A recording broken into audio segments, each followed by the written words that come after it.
आप सभी का स्वागत है। राजस्थान कंप्यूटर टीचर विवाद थमने का नाम नहीं ले रहा और सही भी है, क्योंकि यहाँ कुछ लूज पोल आपके बोर्ड ने बिल्कुल छोड़ दिए हैं। कुछ क्वेश्चन ऐसे थे जिनके आंसर पहले सही थे, उन्हें गलत किया गया है। इस चीज़ से कोई भी इनकार नहीं कर सकता। जो कोर्ट में गए हैं बिल्कुल सही गए हैं। तो अब आगे क्या हो सकता है उस पर आज हम चर्चा करने वाले हैं 2 पॉइंट पर। एक तो क्या रिजल्ट दोबारा जारी किया जाएगा, और एक क्या शिथिलता देना सही है। तो देखो, पहले टॉपिक पर हम बात करते हैं, क्या रिजल्ट दोबारा दिया जाएगा।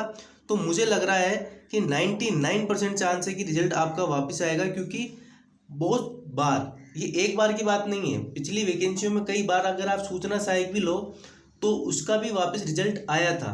क्योंकि एक क्वेश्चन था, उसको पहले गलत मान लिया गया, फिर वापस सही, तो कुछ वहाँ भी गड़बड़ी हुई थी, तो उसके बाद वापस संशोधित रिजल्ट वहाँ दिया गया था।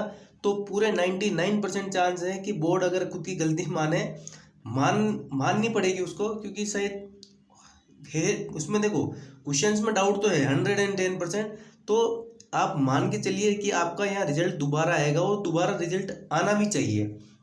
अब उसका इफेक्ट क्या पड़ेगा? उसका इफेक्ट ये पड़ेगा कि कुछ नए बच्चे ऐड होंगे। अब कितने होते हैं वो वाली आगे वाली बात होगी।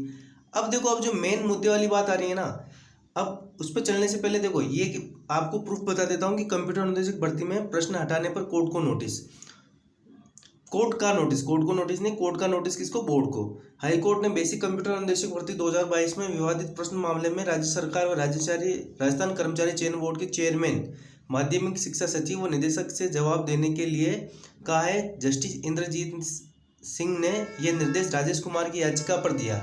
इसमें बताया गया है कि प्रार्थी के सही प्रश्नों को डिलीट कर दिया गया है। तो बिल्कुल ये ऑप्शन आपके वहाँ बन भी रहा है। तो अब क्या होगा कि आपके रिजल्ट आने के चांस बिल्कुल बनेंगे अगर बोर्ड गलती मानता है, और उसको माननी भी चाहिए, क्योंकि कुछ क्वेश्चंस हैं, कुछ क्वेश्चन ही, एक क्वेश्चन पे तो सब कंफर्म ही है कि उसका आंसर पहले सही था, उसे डिलीट करके वापस अब दिया गया है, वापस चेंज कर दिया गया है। तो वहाँ पे रिजल्ट आने की पूरी संभावना है। 4 क्वेश्चन तो क्या आपके पेपर 2 में थे और एक क्वेश्चन आपके पेपर 1। तो पेपर 1 में दिक्कत नहीं है, सबको दिक्कत है, तो सबको पेपर 2 में दिक्कत आ रही है। तो ये तो हो गई आपके कोर्ट के नोटिस की बात। और रही बात रिवाइज रिजल्ट की, तो वो लगभग तय मानिए कि वो आएगा।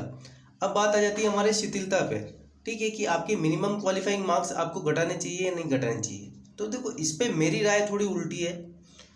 मुझे नहीं लगता कि शिथिलता यहाँ देनी चाहिए, और वो बोर्ड देगा। क्योंकि देखो, शिथिलता देने से क्या होगा कि अभी जो 7,000 बच्चे सेलेक्ट है ना, इनमें जो बॉर्डर पे हैं 80-85 नंबर वाले, उन पे कहीं ना कहीं तलवार लटकेगी। जो ऑलरेडी 40% लाए हैं, चाहे वो 40-40 ही लाए हों, वो बात अलग है, ठीक है, लेकिन उन पे तलवार लटकेगी। क्यों लटकेगी? अगर आप मान लीजिए शिथिलता देके 40 की जगह 35% करते हैं, और ST-SC में भी जो 35% है उसको 30% करते हैं, तो बहुत सारा चांस है कि बहुत मैक्सिमम स्टूडेंट यहाँ इंक्लूड होंगे।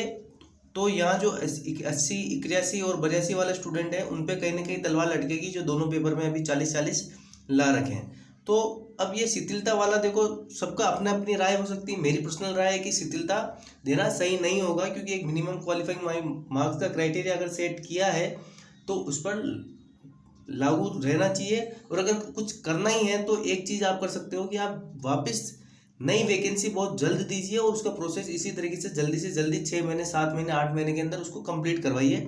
तो मेरी राय ये है। बाकी रिजल्ट दोबारा आना चाहिए, बिल्कुल आना चाहिए, और आएगा जहाँ तक मुझे लग रहा है। फिर देखते हैं क्या होता है। तो मिलते हैं नेक्स्ट वीडियो में, तब तक के लिए धन्यवाद। और आपकी राय क्या राय है कमेंट बॉक्स में जरूर डाल दीजिएगा।